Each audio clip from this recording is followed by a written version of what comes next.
This video demonstrates how to power on and set up Wi-Fi on Xerox B110 printer.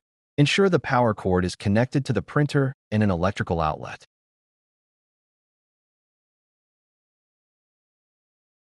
Press the power button on the control panel to turn on the printer.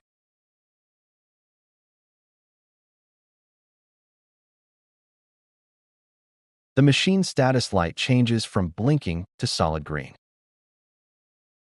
The printer is fully powered on and ready to be set up. Connect a USB-A cable from the laptop/PC to USB-B port of the printer. To open the program, search for Xerox Easy Wireless Setup on the computer. Open Xerox Easy Wireless Setup program. Select the network from the list, then click Next. Enter the network password, then click Next and click Finish. The setup is complete, and the printer is connected to the network. Print the configuration report, and the IP address will be available in the report.